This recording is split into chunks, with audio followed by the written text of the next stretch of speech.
حضور نے فرمایا آؤ میں تمہیں پچھلے زمانے کے ایک ایماندار نوخیز ولی اللہ کی بات سناؤں. پچھلے زمانے حضور نے فرمایا پچھلے زمانے میں ایک بادشاہ جادو کے زور پہ حکومت کرتا تھا. جب وہ ایک جادوگر اس نے رکھا ہوا تھا تو جادوگر اس کو جادو بتاتا, وہ جادو کے زور پر حکومت کرتا. جادوگر بوڑھا ہو گیا تو کہنے لگا بادشاہ کوئی نوجوان میرے پاس بھیج دے, اب میں بوڑھا ہو گیا ہوں, میرا پتہ کوئی نہیں کب مر جاؤں. ایک نوجوان کی ڈیوٹی لگائی, بڑا زیرک سمجھدار, اپنے رعایا میں سے چن کے جو ذہین فطرت مزاج بچہ تھا وہ اس نے لگایا. اللہ کے محبوب علیہ الصلوۃ والسلام فرماتے ہیں بچہ جادو سیکھنے لگا, وقت گزرنے لگا. بچہ جب جادو سیکھنے جاتا تو رستے میں ایک راہب بھی تھا جو انجیل جانتا تھا, وہ اللہ اللہ سکھاتا, لوگوں کو حضرت عیسیٰ علیہ السلام کی تعلیمات سے آگاہ کرتا. اس نے دیکھا کہ یہاں بھی لوگ اکٹھے ہیں تو وہ بچہ اس راہب کے پاس بھی اٹھنے بیٹھنے لگا. اب جب اس کے ساتھ اس کی گفتگو بڑھنے لگی تو اس کو باتوں میں لذت آنے لگی. اس نے راہب نے پوچھا کہ تو کون ہے اور کس طرح سے آیا ہے, کیا تیرا معاملہ ہے؟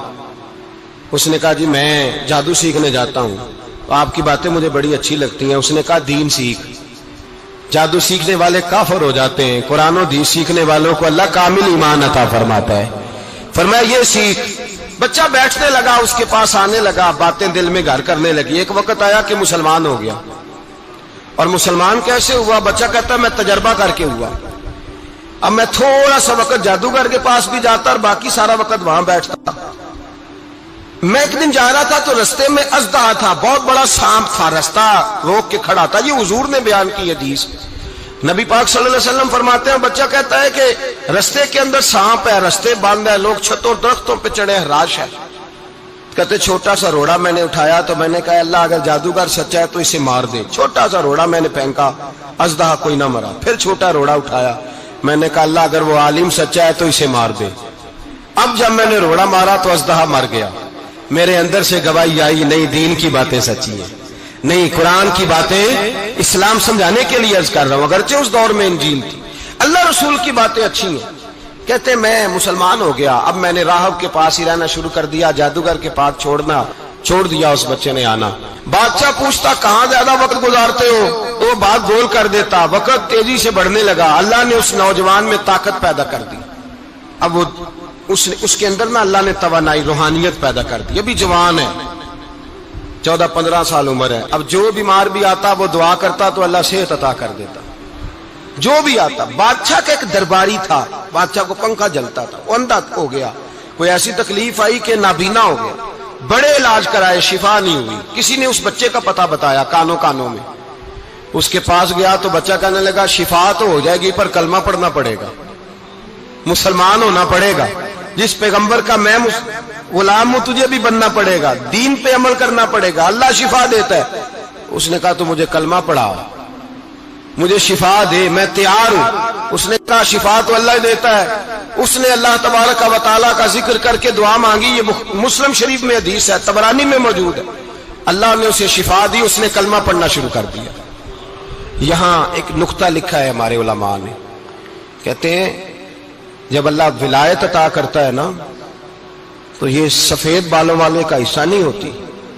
اگر جوانی میں کوئی آدمی توبہ کر کے تصوف کے راستے پہ چلتا ہے تو سب سے زیادہ ولایت اللہ اسے عطا فرماتا ہے, سب سے زیادہ ولایت اس کے پاس ہوتی ہے.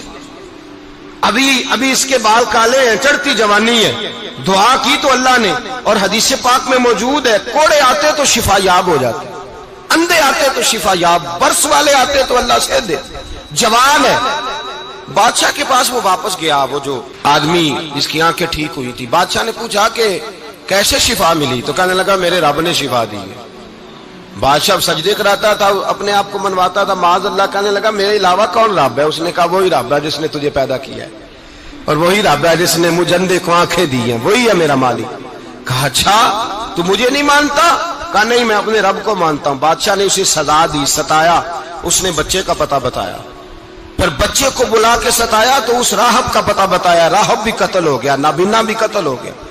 بادشاہ نے کہا سپاہیوں سے اس بچے کو لے جاؤ اور پہاڑ کی چوٹی پہ جا کے نیچے پھینکو تاکہ مر جائے. بچہ پہاڑ کی چوٹی پہ گیا تو ہاتھ اٹھا کے کہنے لگا یا اللہ میرے لیے نہیں اپنے لیے, میرے لیے نہیں اپنے لیے انہیں اپنی قدرت کے جلوے دکھا.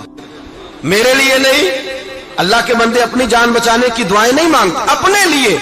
انہیں اپنی قدرت کے جلوے دکھا, یہ دعا مانگی, جتنے لوگ ساتھ آئے تھے وہ سارے زمین پہ گرے اور سب مر گئے, پہاڑ سے گر کے مر گئے. بچہ واپس سیدھا بادشاہ کے پاس کہنے لگا, لو بھائی میرے رب نے مجھے بچا لیا ہے.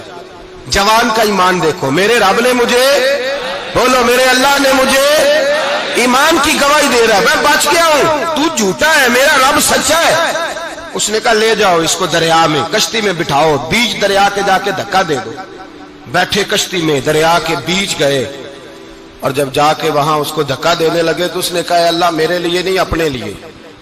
انہیں اپنی